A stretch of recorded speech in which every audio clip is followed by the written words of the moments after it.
Hi, welcome. If you don't know me, my name is Chaida. I am a Black conservative commentator and writer.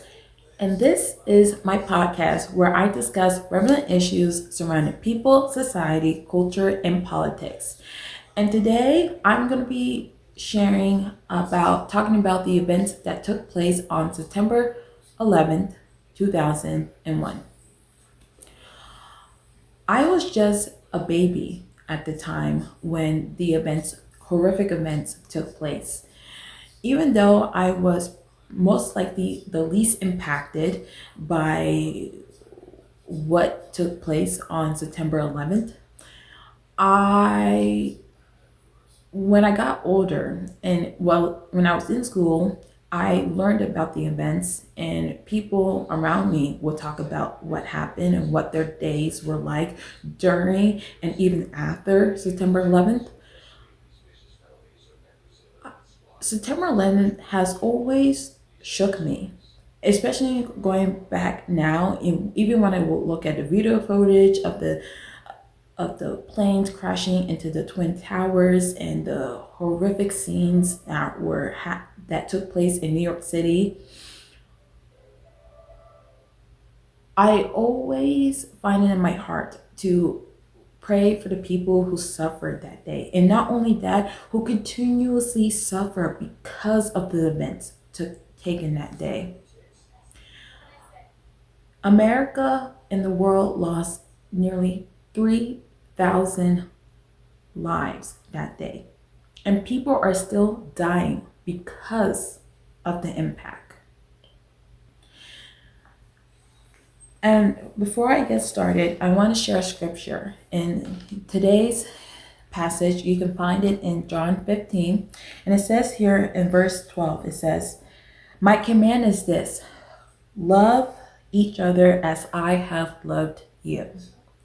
And in 13, it says, "Greater love has no one than this, to lay down one's life for one's friends."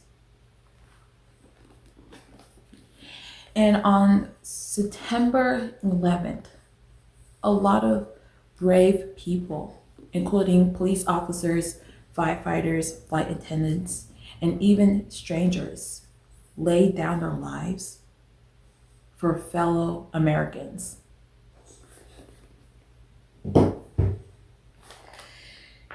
It began as an ordinary Tuesday. In the early morning light of September 11th, 2001, the skies above the United States were clear, the air crisp. People in New York City bustled to work, grabbing coffee, boarding subways, and filling the elevators of the Twin Towers, the heart of the World Trade Center and symbols of American commerce. At 8:46 a.m., the ordinary shattered. American Airlines Flight 11, hijacked by 5 terrorists, crashed into the North Tower of the World Trade Center. The impact led many to believe it was an accident, a malfunction gone terribly wrong. At 9:03 a.m., disbelief turned into horror. United Airlines Flight 175, hijacked, struck the South Tower. This was no accident. The world watched as the second plane pierced into the building, erupting in a fireball. The reality of coordinated terror unfolded in real time. At 9:37 a.m., the terror extended.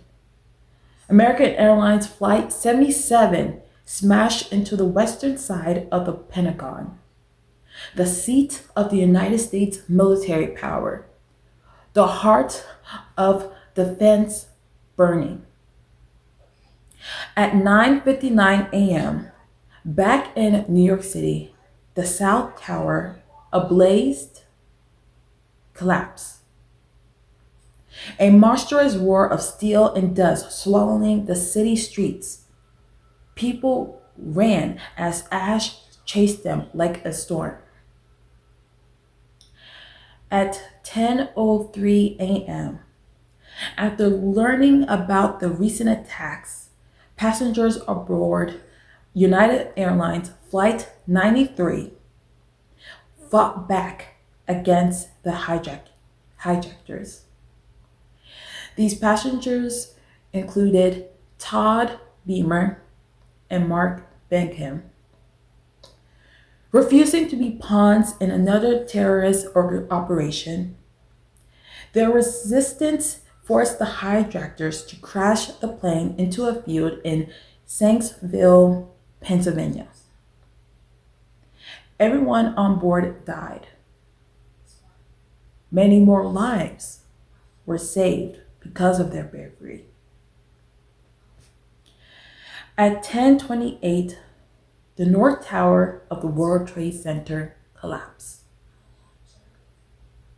In a span of 102 minutes, the United States was transformed.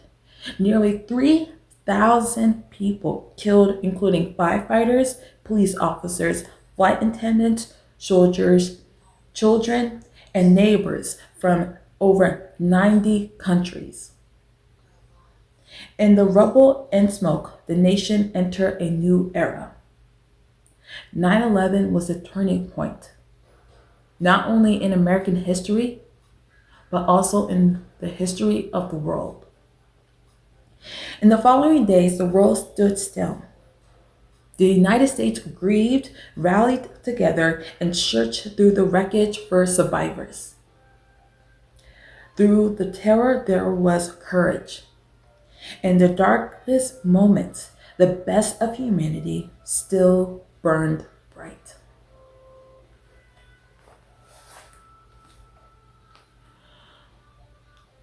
As I grew up,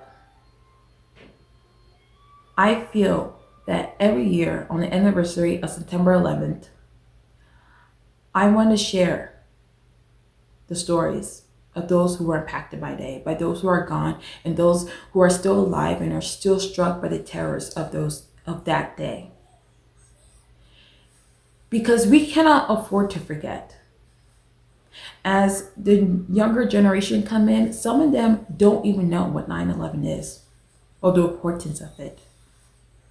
And I think that's a failure on our part, that members of my generation, Gen Z, and including Gen Alpha, could look at a day like this and think, it was just another day.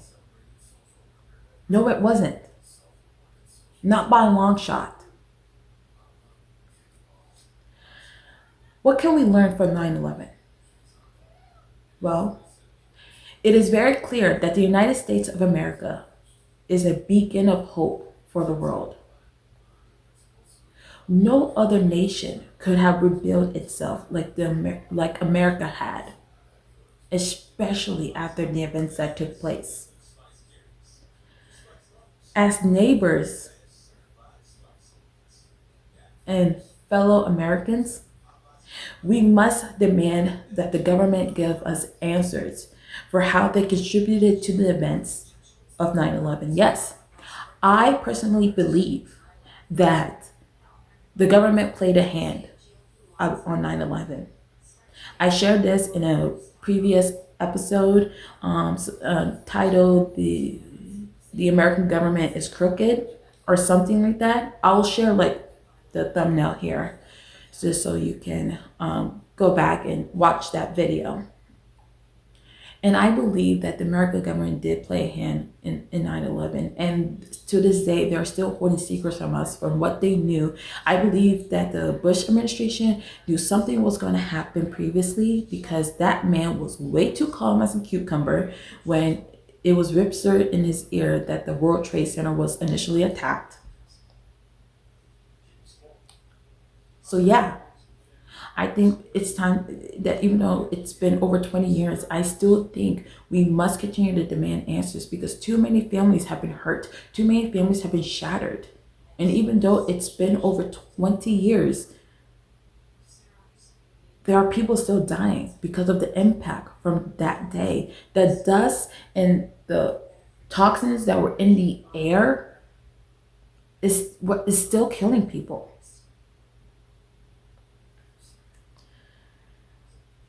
And and another thing, as I previously shared, we must continue to share the stories of those who are not here because we are here because they are not here. So if you're somebody that knew somebody who's not here because of 9/11, I want this to be an encouragement to share their story. Share what their legacy was like, what the legacy that they left behind, the life that they led. So many beautiful lives were lost. And there's so many stories that are left untold.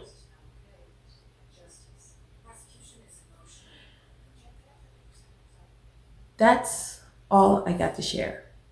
Thank you so much for allowing me to share. If you have been watching this video to this part, obviously my storytelling can use some improvement, but I am happy to be able to share this story. I am more than happy to take any day of the year to share the stories of the victims and the survivors of 9/11. Thank you so much for listening, and I will see you next time. Thank you so much for watching and listening. If you are a new guest to my show, please subscribe, like the episode, and leave a comment. If you are watching this on any platform like Spotify, please be sure to leave a great review. I am always open to other commentary and feedback on my podcast. For all my returning guests, thank you so much for your continuous support. Just your investment gives me the motivation to keep going and keep producing content. So thank you so much to you guys. Love you always. If you'd like to get to know me a little bit more, you can check out all my social media sites. If this episode really resonated with you, then you'll definitely love my deeper dives on my Substack. So be sure to check it out and see all the things I'm writing about. And please, always stay rooted in truth, stand firm in grace. Never forget, this is her time. This is her America. Yours